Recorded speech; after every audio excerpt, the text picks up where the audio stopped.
I want to call our Danville City Commission meeting to order. I guess this would be classified as a special meeting. We have one item on our agenda, and everyone is well aware of what that one item is. We've been discussing among ourselves. We have about 65 or 70 years of experience in city government as commissioners and as a mayor, and we've never conducted a public hearing for planning and zoning before.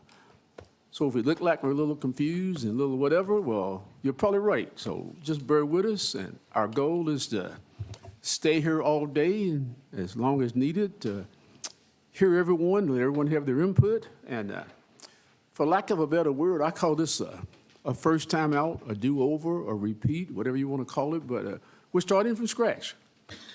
And so there's been lots of talk in our community, but we're really just pleased and excited about being here this morning, and going to try to get it done the right way and hopefully bring a finality, some end to this process, this proposal.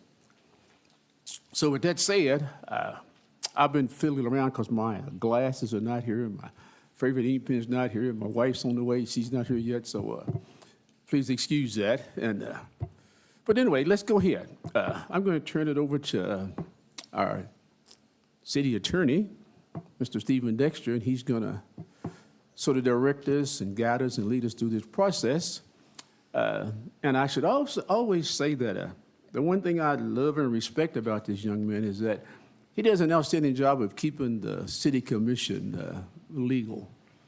So if we get off into the wrong territory and ask the wrong kind of questions, I feel very confident that Mr. Dexter is going to bring me back into where I am legal.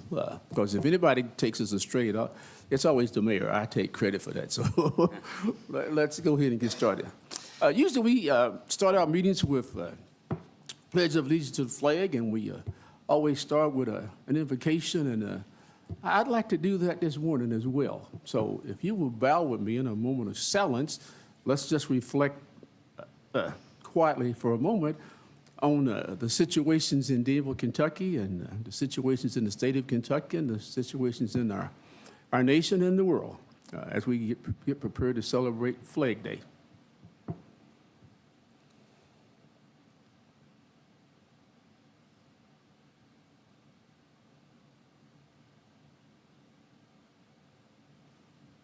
Thank you. If you'll stand, we'll recite the Pledge of Allegiance.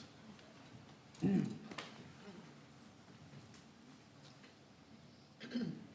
pledge of allegiance to the flag of the United States of America and to the republic for which it stands, one nation, under God, indivisible, with liberty and justice for all.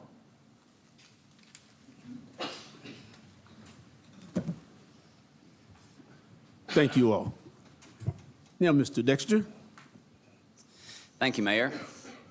We are here under a unique proceeding today based upon your last election to host a new public hearing regarding a zone change application for 901 Shakertown Road. Just a quick overview of the process, which is specifically guided by KRS 100, is that the presentation will begin by the applicant, and just for the record's sake, the applicant has submitted a written presentation for your review, which will be presented here for the benefit of the public, and that will be a time where questions can be asked during that presentation or after the presentation. Once the presentation has been concluded, then we will have a moment in which anyone who has signed up to speak and would like to address you can make public comment either for or against the proposal. Again, it's not specifically a time to ask questions, I like to reiterate, but it is time to make a statement. And that statement should be tied as closely to any reason why you support something or why you don't support something. And then at the conclusion of public comments, the applicant will have one more chance to make a final conclusory statement. And if there are any questions that you would have of them, that would be an appropriate time to have them prior to the conclusion.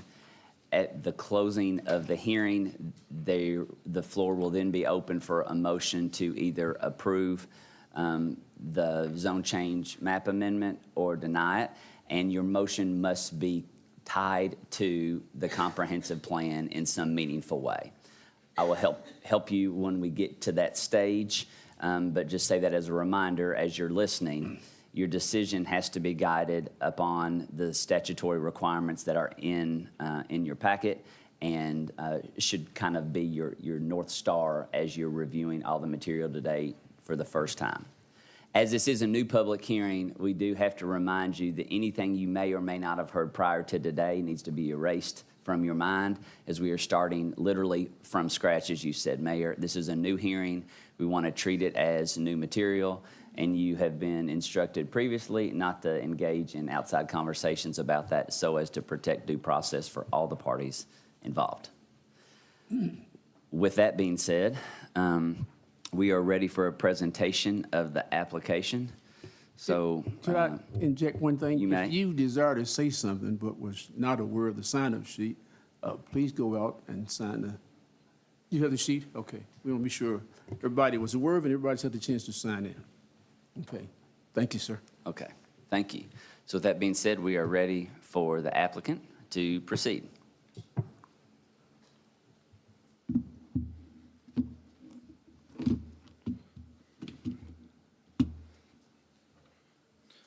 Mr. Mayor, Commissioners, thank you all for having this for us. I'm sorry. Can you hear it now? I'm sorry. Yes, sir. Is that better? Is that better?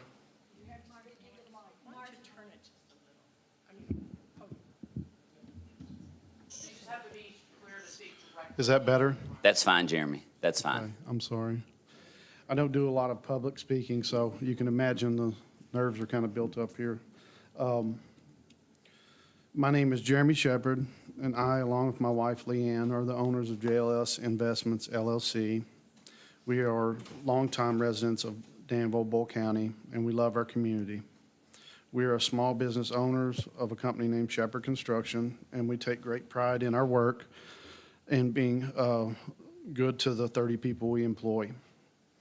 One of my mentors during early business years was a man named John Stigall.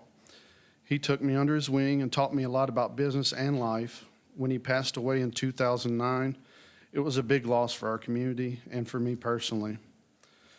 It is because of my special connection to John that I decided to purchase the approximately 30 acres on Shakertown Road from his widow. That family means a lot to me, and we want to complete a project there to make them proud and to make a positive impact on our community, which is why we are here today. We would like to respectfully request a rezoning of the 29.923 acres, more or less, located on 901 Shakertown Road from R1A, which is single-family residential, and AG, which is agricultural, to R1C, single-family residential. A plat of the property and zone change request are enclosed with your packet and is marked as Exhibits 1 and 2 respectively. The proposed use of the property is to create a residential subdivision consisting of no more than 80 lots with single-family dwellings in the price range of $250,000 to $375,000. That will look something like this picture, a copy of which is enclosed in your packet as Exhibit 3. A conceptual plan of the proposed use is also enclosed with your packet and is marked as Exhibit 4. Again, the subdivision will consist of single-family dwellings, no mobile homes, no multifamily housing complexes. Our desire is to create a subdivision that complements Streamland to the north, Dexter Court to the south, and Candlewood to the east. We are willing to place a condition on the zone change restricting to use single-family residential and prohibit mobile homes. Additionally, we do not have any plans or desire to connect the development to Streamland and are willing to condition the zone change on that fact. We know that some people are worried about the future connection to Streamland, but that is not necessary for us, and we are willing to agree to a condition to a zone change so that won't occur. My wife wants to speak too.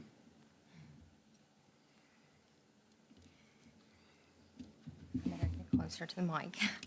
Our tract currently has two different zoning classifications, R1A and Ag, both of which allow residential development.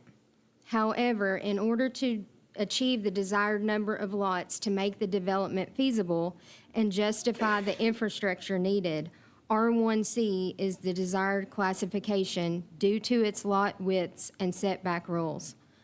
Also, the future land use map designates this property as low-density residential for single-family development with gross densities ranging from 1 dwelling per acre to 5 dwellings per acre, which squarely fits our proposed use.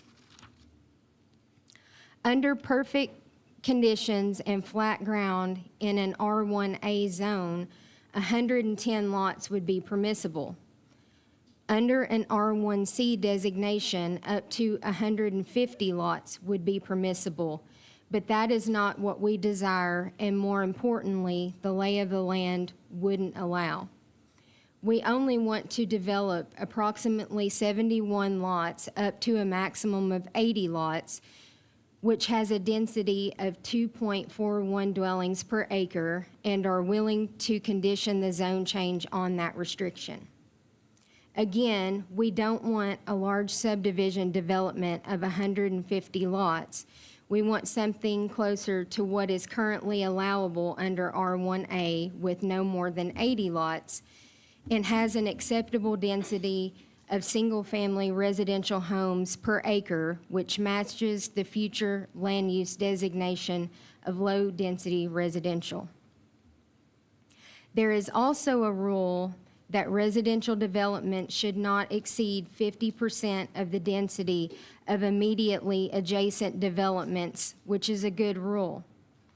Based on the staff report from the Planning and Zoning Commission, a copy of which is attached in your packet as Exhibit 5, we learned that Streamland has a density of 1.73 acres per dwelling. With our proposed density being approximately 2.41 acres per dwelling, that is only a 39% increase and satisfies the rule. Additionally, property to the southwest of ours is already zoned RM3 and RM2. In regards to Streamland, it's zoned R1A, which requires a minimum lot width of 70 feet. But we desire to have a minimum lot width of 50 feet in some parts of our development in order to make it feasible.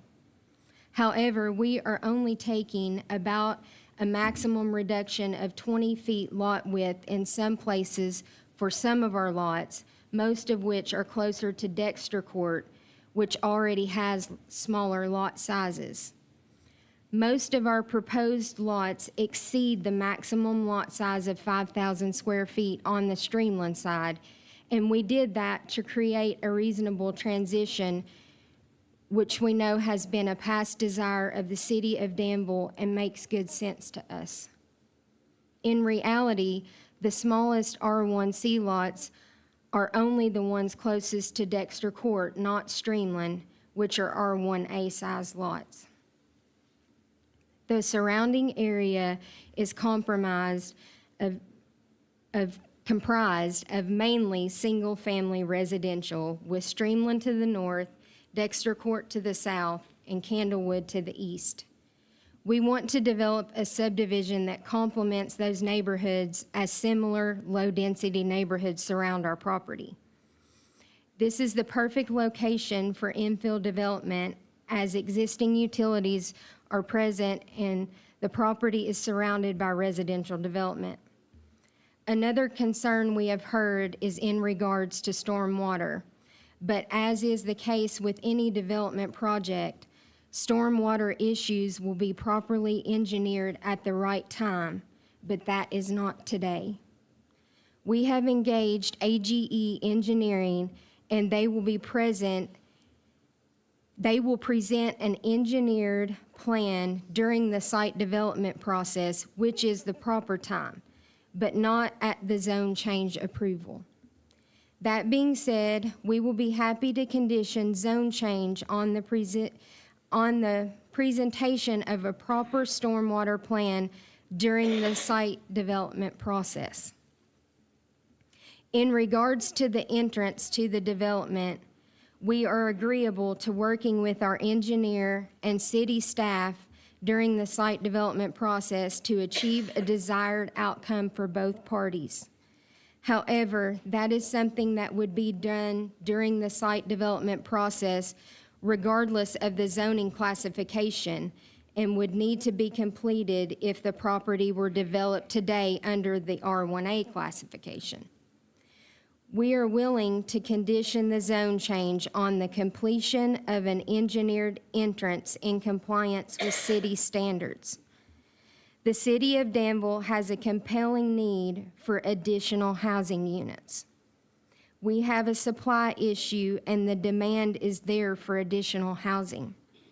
Our proposed development will help meet that demand by providing an additional supply of housing. In order to approve a map amendment, KRS 100.213 requires the Planning and Zoning Commission to find that the map amendment is in agreement with the adopted comprehensive plan, or in the absence of such a finding, that one or more of the following apply.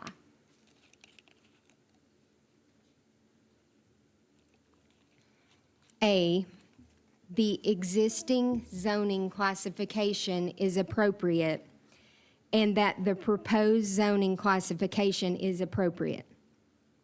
B, that there have been major changes of an economic, physical, or social nature within the area involved, which were not anticipated in the adopted comprehensive plan and which have substantially altered the basic character of the area. A copy of KRS 100.213 is enclosed with your packet and marked as Exhibit 6 for your convenience.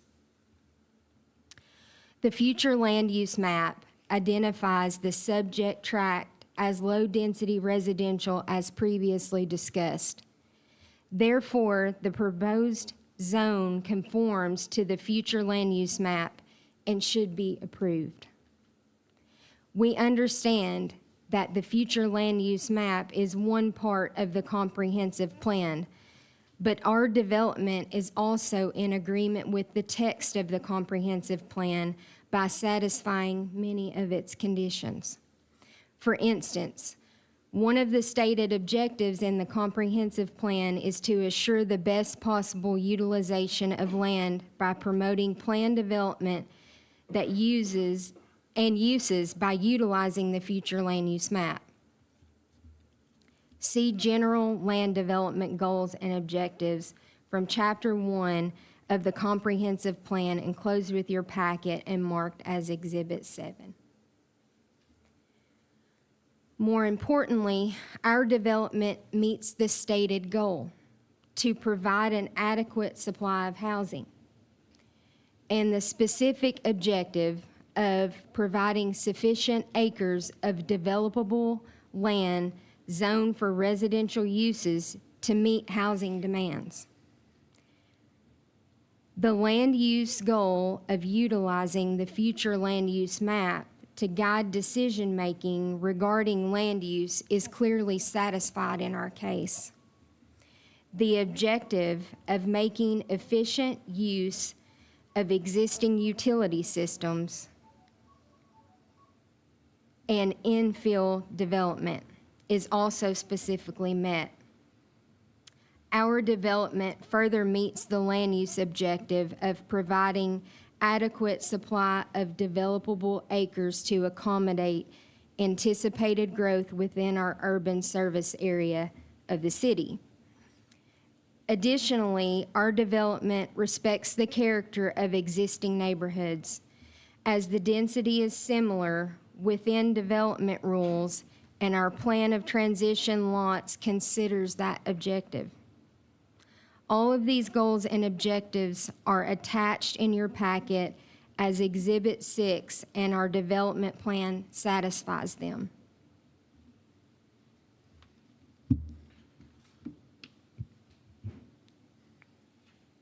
we would like to point out that the comprehensive plan also projects a growth in Danville's population.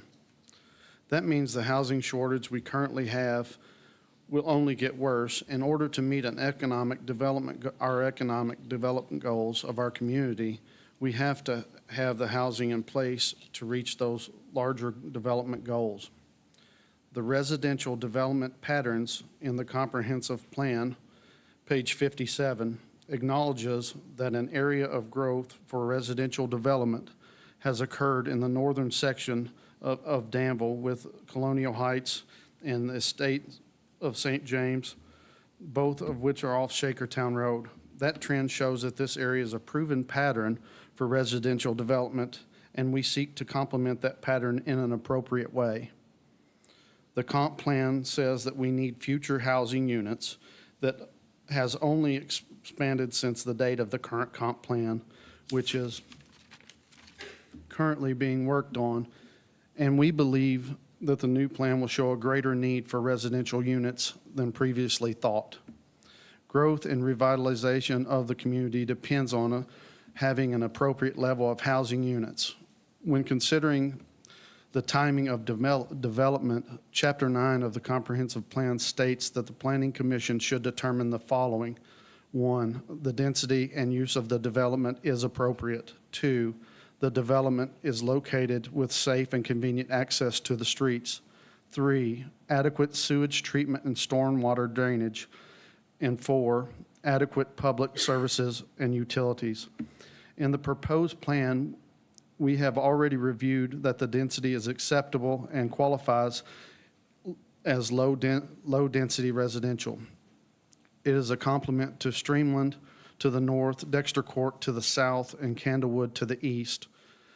Our desire to limit development to no more than 30 or no more than 80 lots and prohibit multifamily housing and mobile homes is appropriate and complements the surrounding areas.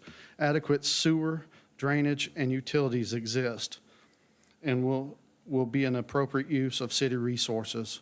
The reclassification will allow an appropriate number of single-family dwellings to be added to the city's housing supply and serve to assist in other economic development goals.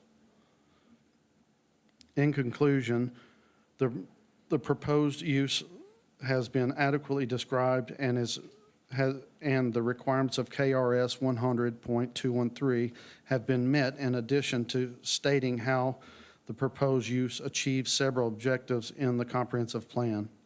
Therefore, my wife and I respectfully request the rezoning of the property to R1C with proposed findings of facts based on our presentation today, subject to conditions that recognize our neighbors' concerns that are enclosed with your packets and marked as Exhibit 8.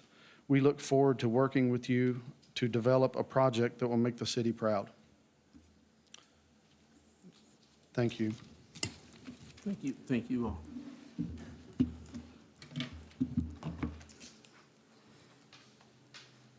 Mayor, I think just for the good of the order, the proposed conditions, I think we should read those. They're marked as Exhibit 8 in what has been submitted, but just so those that are in attendance can be clear as to what they are, what has been proposed by the applicant is that 1, the property is to be restricted to detached single-family residential dwellings. The property will not have mobile homes or multi-unit housings, will not be allowed. Property will not be connected to Streamland. Property shall be limited to no more than 80 lots. A proper stormwater plan must be approved during site development process prior to construction, and property must have an engineered entrance in compliance with city and state standards and must be approved during the site development process prior to construction.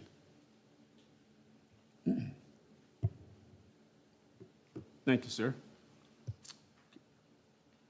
Can we ask questions of the commission to the property owner? You may ask questions now if you'd like to. Any questions for the property owners? Mr. Shepherd, the zoning that you are seeking allows zero lot line construction. Will there be zero lot line construction? I mean, that just essentially means it's all No, in house. No, and that's why I wanted these pictures of these houses. we're going to take advantage of the deeper lots rather than the wider lots. And that's where we're coming up with the 50-foot versus the 70. Okay, thank you. You're welcome. Other questions or comments?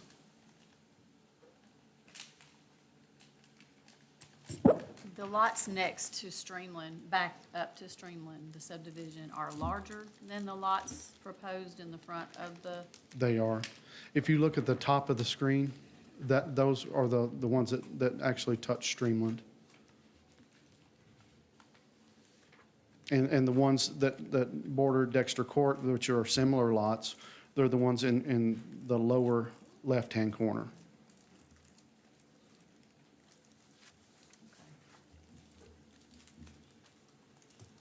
Thank you, sir. Other questions or comments?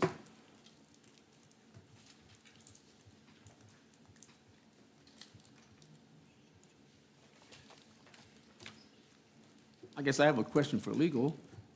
Those 6 conditions that the applicant has proposed will definitely become a permanent part of the record, but is it or would it be appropriate for the commission at this time or sometime during this hearing to identify other conditions that we feel need to be attached to this zone change? It would be, Mayor. So what would happen at the conclusion of the public comment, then you, at that time, I think it would be appropriate if you have other conditions that you would like to discuss, since we're still in open hearing at that time, that we would either add or to this list if necessary and agreeable, and then your motion would be to approve the zone change subject to the conditions that were attached.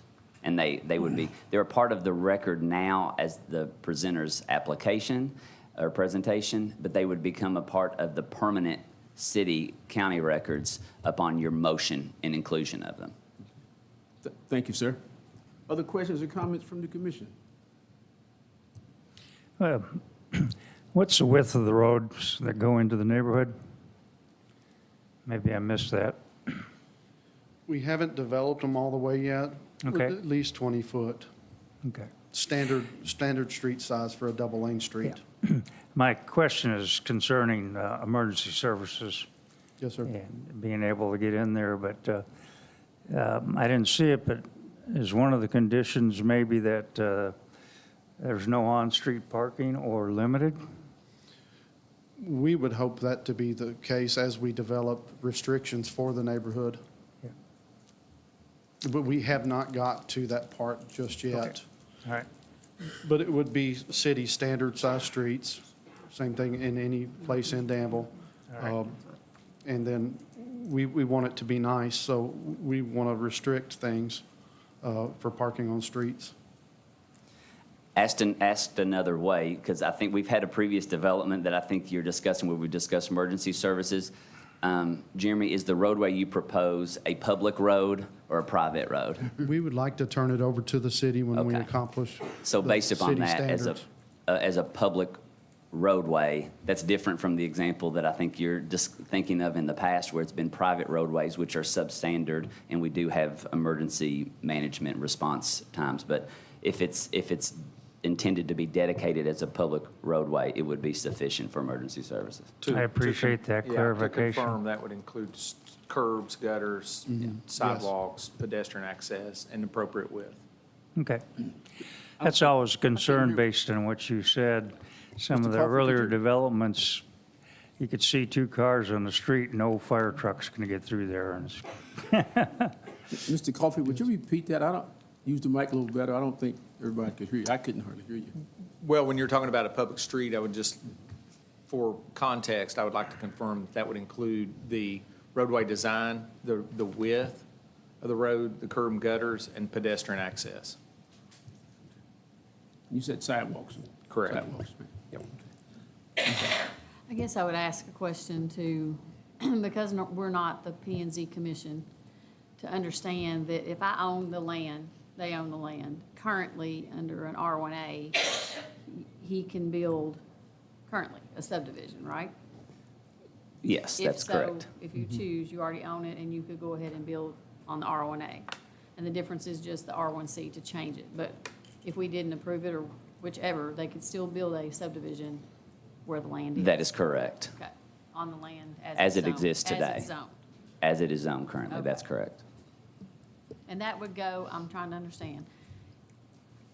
If it stayed as it is today and they decided to go forward with the subdivision, it would go to P and Z for approval before it's began. That's The correct. site approval. The next step in the process would be the site plan development. Okay. Site plan development. So that would include, what you're seeing today are conceptual plans. Under site plan development, it's an actual minor plat that has the details that we discussed, roadway widths, includes a stormwater plan, the entrance would have to be worked out. All of the normal procedures would be followed at that time. This is, today is Right. typically, is solely about the appropriate use. I wanted to point out, just so they can see it and the folks in the audience can see it, the bottom of this plan on the screen has the roadway cross-section, which is a kind of an engineering thing, it's kind of hard to see up there.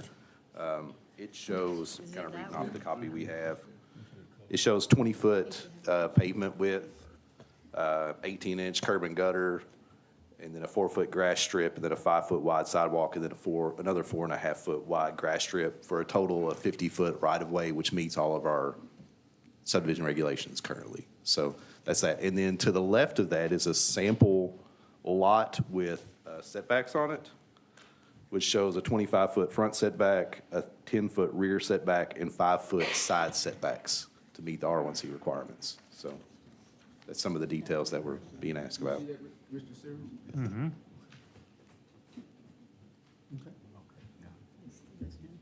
The little small box.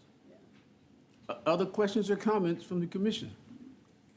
I guess I should say, or from staff as well, though, right? 'Cause these guys got to guide us, right? I don't know if this is proper time or not, Mr. Dexter, but I was going to ask Josh, there's been a lot made of the lack of a traffic study. Can you kind of go into the reasoning and stuff that you went through? Yeah, on this one, I reached out to the state because I knew this was going to be directly impacting Kentucky 33, which is a state road, and they would need to get an encroachment permit to build this entrance anyway. So I reached out to the permit engineer at District 7 in Lexington and asked them if they were going to require a traffic study, because anything that would be come out of that traffic study would be approved by them at the end of the day anyway. And they said they didn't meet their requirements to need a traffic study. So that's why I kind of just leaned on their guidance whether we would need a traffic study or not.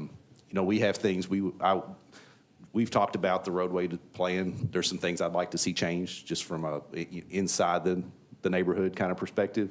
But as far as connecting to Shakertown Road, the state is really going to guide that conversation completely, and District 7 permit engineering. They'll have the final say in where that entrance is located, what that entrance looks like, how it accesses their roadway, any kind of turn lanes, they would have final say in any of those kind of things. So really kind of leaning on the state here on how we connect the neighborhood to 33. Yeah. Thank you. But you would anticipate that they would probably come back with a wider area of turn lanes at that intersection? With them kind of indicating that they're not going to require a traffic study, I don't think it will. I think they're going to say it's beneath the threshold to require turn lanes. Okay? We have other neighborhoods that tie into 33 up through there that don't have turn lanes now that are bigger. I would love to see turn lanes all up and down 33 because that's our major crash issue on 33 is rear end crashes from people stopping and people going too fast. So I think that that's kind of a bigger conversation with the state from a safety standpoint. I've pushed this road on them as kind of a safety improvement in the future of, hey, we have rear end crashes here. They're all speed related. We either need to, one, put turn lanes in or two, slow people down a lot. So that's something that's definitely on our minds. But I think the state is looking this, they look at things from a lot larger scale than we do. And when they see a 70 to 80 lot residential neighborhood, that doesn't really strike them as something that needs to have an investment of turn lanes. Because the tough part about this area is that creek. It really minimizes how much we can expand the roadway here. And I think that's one reason they've been hesitant in the past to do any big improvements down through here, is that the creek, drastically increases the cost of any improvements that they're going to make. So, yeah. One of the things, there's two different layers to it. There's this traffic study, which is the flow of the cars, but then two, it's the geometric design. And one of the comments I suspect when they go through the encroachment permit process is the actual physical location of the entrance. They may ask to move that entrance further north or further the opposite direction, closer to the other intersection. There's things like that that will matter to them. Also, the clearance from the road to the first intersection. So you see that there's a split not far off of Shakertown Road. The state may comment on that as well. But that's really, in terms of traffic study, the traffic count would tell them if they need turn lanes. Then they would worry about the geometry of the access as it relates to the roadway and whether or not it meets design standards. And so then what Josh correctly is describing for you is his concern for the geometric design of the roadway within the subdivision. And that is something that goes through this, that occurs during the second step of the process. Once you get past the concept, then Josh will spend time with their engineers. If it's approved, Josh will spend time with their engineers working on the detailed geometric design of the roadway. How does, We also should remind people too that this is a unique situation in that Shakertown Road is a state roadway, that the city is limited in what conditions can be placed on it because the state will have the final say on what that entrance, if approved, looks like in conjunction with the applicant's engineers and the city engineer. But we can't preempt the state and say what they can or can't do in these particular situations, but we can only assure that the street will be, or the entrance rather, would be developed in conjunction with whatever they mandate. I was going to ask a question about 2168. I know it was designed to have impact in traffic on the north end of our community. So 2168 have any impact in the traffic in this area? If you want to get into larger traffic discussion, we'd love to do that because we're engineers and we're nerds about it. But You what? the 2168 did see a reduction in traffic through downtown, but only minor. That's the whole concept of the East Danville Connector Road. Unfortunately, you have the traffic count on that road as well as Houstonville Road through downtown is stable. It's not necessarily increasing or decreasing. It's kind of flat. So to impact it, you need an additional roadway somewhere. Saying that, then that's reflected too on the Perryville Road side. All those corridors are generally, they were stabilized with the 2168 so that they're not necessarily increasing. They did decrease slightly initially, but that's stable. Thank you, sir. Other questions or comments? You feeling good standing there? You never did. I'm just messing with you. I would stand up with you, but they probably throw things. No, I'm just joking. Other questions or comments? Commissioners, I should say, and staff. That's it? Okay. So far? Yeah. All right. So far, that's it. I want to thank you and your wife for the packet that you presented and for the questions and things that you've tried to answer for us. I think you had an advantage for having two other possible meetings or whatever you want to call them, and you've prepared a nice presentation for us, and I want to say thanks for that. This is unusual for us, but again, that was good to have that in advance, to be able to read and make notes and scratches on it and whatever else. Okay? So I want to say thank you all for that presentation. Okay? So that really officially closes his original presentation? So with the completion of the presentation, Mayor, now would be the time that you would open the hearing for public comment. And I believe we do have a sign-in sheet. Ms. Compton, do you know the approximate number of individuals that have requested to speak? 8. Okay, How so many? 8 Okay. residents. Can I give some guidelines to their presentations? You sure can. Back at a regular commission meeting? Yes, sir. Okay, we ask you to raise your hand. Well, she's going to call your name, not really. So you'll be recognized, come to the podium. And we normally require a 3-minute or less presentation